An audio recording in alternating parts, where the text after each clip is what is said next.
Hello everyone. आज के इस वीडियो में हम बात करेंगे स्पीड मैथ्स पार्ट 4 की, जिसमें हम देखेंगे most important basic things related to our quant section. ठीक है, तो क्वांट सेक्शन में क्या होता है कि बहुत सारी ऐसी बेसिक चीजें होती है जो आपको जानना बहुत जरूरी होता है और वो फाउंडेशन होता है आपके क्वांट को करने की। जैसे कि यूनिटरी मेथड। ठीक है, यूनिटरी मेथड मैं कहूंगा कि पूरी अर्थमेटिक यूनिटरी मेथड पे डिपेंडेंट होती है। अगर आपको यूनिटरी अप्रोच आती है तो आप अर्थमेटिक के बहुत सारे क्वेश्चन को ऐसे यूं सेकंड्स में सॉल्व कर लो। सो इट इज इंपॉर्टेंट कि आप इस बेसिक थिंग्स को, इस बेसिक लेक्चर को अंडरस्टैंड करें बहुत ही प्रॉपरली। सो पहले हम बात करेंगे टेबल्स की। तो यहाँ पे देखिए, आपके लिए मैं टेबल लिख के लाया हूँ। आपको क्या करना है, ये सारे टेबल्स लर्न करना है और ये मैंडेटरी है, क्योंकि एग्जाम में ये छोटे छोटे मल्टीप्लिकेशन आप लिख के नहीं करने वाले हो, because we don't have time. और यहाँ पे टाइम सबसे बड़ा मैटर है जिसको लेके बेसिकली वर्क करना है कि कम टाइम में ज्यादा से ज्यादा क्वेश्चन करना हो। करेक्ट। तो ये छोटे छोटे मल्टीप्लिकेशन आपको फट से आना चाहिए, आपके मुंह पे रहना चाहिए। सो आई कैन से 11, 12, 13, 14, 15, 16, 17, 18, 19 एंड 20। सो 20 का तो आता ही है, और 1 से लेके 9, 10 तक का तो टेबल आप लोगों को होप आता ही होगा, क्योंकि स्टार्टिंग हमने मैथ्स पढ़ना उसी से चालू किया है ना। तो ये सारी चीजें आपको बहुत ही अच्छे से करके रट लेना है। अच्छे वर्ड्स में या नॉर्मल लैंग्वेज में कहूं तो रट के रखना है, जरूरी ही है ये। ठीक है, तो चलिए बात करते हैं नेक्स्ट चीज की। तो यहाँ पे आप देख सकते हैं स्क्वायर एंड क्यूब है। तो एक का स्क्वायर 1 और क्यूब भी 1, 2 का स्क्वायर 4 और क्यूब 8, 3 का स्क्वायर 9 एंड क्यूब 27, 4 का 16 एंड 64, 5 का 25 एंड 125, 6 का 36 एंड 216, 7 का 49 एंड 343, 8 का 64 एंड 512, 9 का 81 स्क्वायर एंड 729 क्यूब। उसके बाद स्क्वायर आपको पूरा 25 तक लर्न करना है, लेकिन क्यूब आप सिर्फ 15 तक कर सकते हो। So that will be 3375, 2744, 2197, 1728। मतलब 12 का 1728, 13 का 2197, 14 का 2744 एंड 15 का 3375। इतना आप लर्न करके रख लीजिए, और 11 का क्यूब 1331। बाकी स्क्वायर आपको पूरा 25 तक करना है। 144, 169, 196, 225, 256, 289, 324, 361 एंड 400। This is till 20। ये करना बहुत ही जरूरी है, आवश्यक है आपके बेसिक फाउंडेशन के लिए। अब हम बात करेंगे बोर्ड मास की। सो बोर्ड मास क्या है? तो ब्रैकेट या फिर कोई भी ब्रैकेट, बार, डॉट्स, ऐसा कुछ भी है, उसको हम वेनिकुलम के नाम से जानते हैं, जिसको मैंने बी लिखा है। ठीक है, ऑल्दो वेनिकुलम वी से होता है तो उसमें सब कुछ इंक्लूड हो जाता है, ब्रैकेट, बार, डॉट्स, ये सारी चीजें। हाँ, बट यहाँ पे बी कहते हैं, दैट इज ब्रैकेट। ओके, ओ मतलब ऑफ, डी मतलब डिवीजन, एम मतलब मल्टीप्लीकेशन, ए मतलब एडिशन, एस मतलब सब्ट्रैक्शन। ठीक है, तो यहां पे मैं थोड़ा सा मल्टीप्लीकेशन, डिवीजन, एडिशन, सब्ट्रैक्शन की बात करूं। ठीक है, जिसमें हम देखेंगे फ्रैक्शनल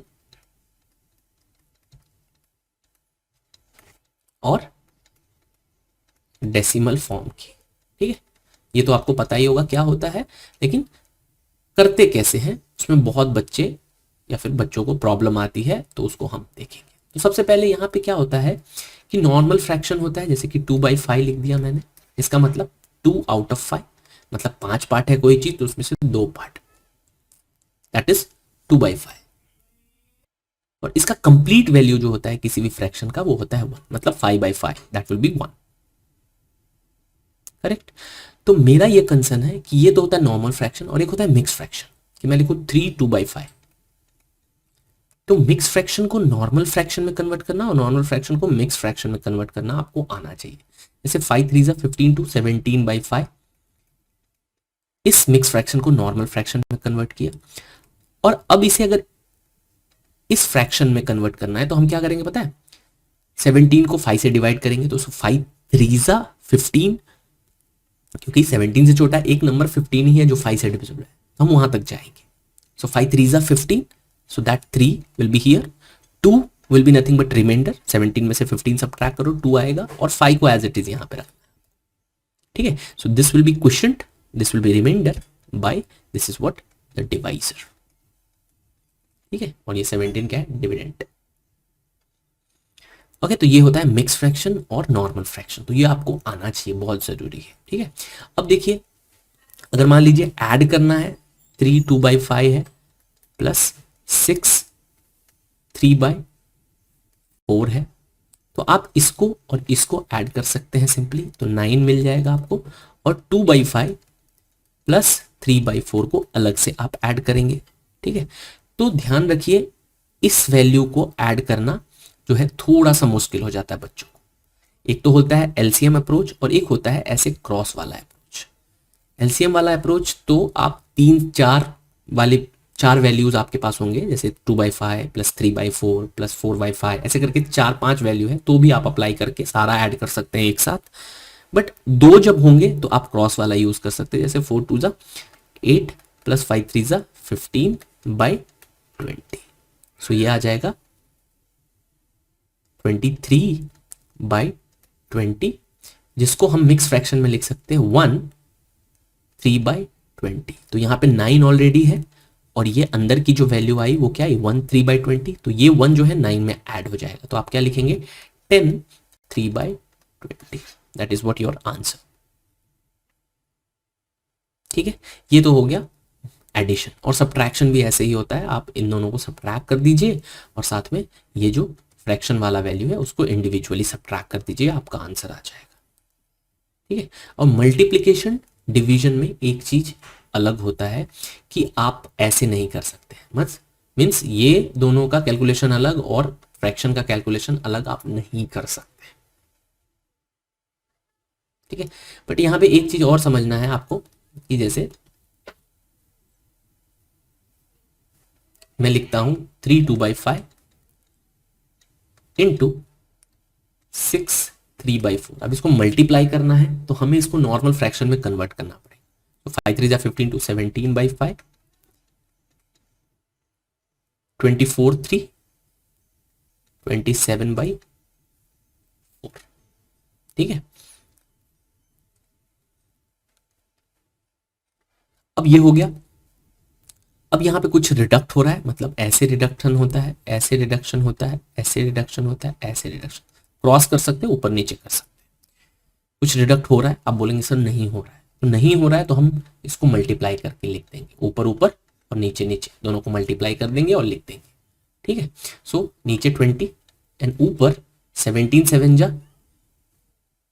119, सो 11 17 2 जा 34 एंड 11 45, तो 459/20 आपका आंसर आ जाएगा, ठीक है। अगर रिडक्ट होता तो रिडक्ट करके लिखते। डिवीजन अगर यहां पे बीच में रहता तो हमें कुछ नहीं करना है, सिर्फ इसको उल्टा कर देते, मतलब कि हम इसको ऐसे लिखते 17/5 डिवाइड बाई 27/4, और फिर ये क्या होता, साइन चेंज हो जाता, ठीक है। अब रिडक्ट कुछ हो रहा है तो करिए, अदरवाइज मल्टीप्लाई करके लिखिए, तो 17 4 जा 68 and this will be 135, so 68/135 will be answer in terms of division, and in terms of multiplication this will be 459/20। तो ये बेसिक एडिशन सब्ट्रैक्शन है जो आपको जानना बहुत ही जरूरी है। अगर मैं डेसिमल की अब बात करूं, सो डेसिमल में आपको एक चीज पता होना चाहिए कि जैसे मान लो मैंने लिखा 3.25, तो आप पॉइंट को हटाइए तो नीचे 2 जीरो आ जाएगा, क्योंकि पॉइंट के बाद 2 नंबर है, ठीक है। और अगर मैं लिखता हूं 1/3.25, तो यहां से पॉइंट हटाएंगे, ऊपर हम 2 जीरो 1 पे लिख देंगे, सो 325 और ऊपर 100 आ जाएगा, ओके। मतलब डेसिमल को फ्रैक्शन में हम ऐसे कन्वर्ट कर सकते हैं। अब आप रिडक्ट भी कर दीजिए, कोई दिक्कत की बात नहीं, ठीक है। अब डेसिमल में कोई वैल्यू है, मल्टीप्लाई करना है तो आप कर सकते हैं, जैसे कि मैं कहता हूं 2.5 इंटू 0.25, तो आप कुछ देर के लिए ये भूल जाइए कि भाई यहाँ पे पॉइंट भी है। आप समझिए ये 25 है, ये 25, तो टोटल क्या हो जाएगा, टोटल हो जाएगा 625। अब यहाँ पे पॉइंट के बाद 2 नंबर, यहाँ पे पॉइंट के बाद 1 नंबर, तो टोटल 3 नंबर होने चाहिए डेसिमल के बाद, मतलब 0.625 आपका आंसर आ जाएगा। ऐसे डिवाइड करना है, सो 2.5 डिवाइड बाई 0.25। अगर ऐसे करना है तो आप क्या कीजिए, पॉइंट हटाइएगा, सो यहाँ पे 1 पे 1 0, यहाँ पे पॉइंट जब हटेगा तो 1 पे 2 0। अब इसको डिडक्ट कीजिए, ये कट जाएगा, यहाँ पे ऊपर 10 बचेगा आपका आंसर। ठीक है, तो ये हो गया आपका decimal multiplication and decimal division. अब अगर ऐड करना है तो ऐड कैसे करेंगे, जैसे मान लीजिए 0.325 प्लस 31 प्लस 0.02 ऐसे ऐड करना है। तो आपको कुछ नहीं करना है, पॉइंट के प्लेस पे पॉइंट रखना है, मतलब कि एडिशन और सब्ट्रैक्शन में पॉइंट के प्लेस पे पॉइंट रखना है, मतलब कि 0.325 यहाँ पे 31.000, क्योंकि 31 के बाद पॉइंट होता है, यहाँ पे 0.02। अब आप ऐड कर दीजिए 5 4 3 31। Okay, so this is that much easy. बहुत ही सिंपल है, इसे अंडरस्टैंड करना बहुत जरूरी है अगर आप क्वांट को अच्छे से करना चाहते हो। तो इस वीडियो में इतना ही, मिलते हैं नेक्स्ट वीडियो।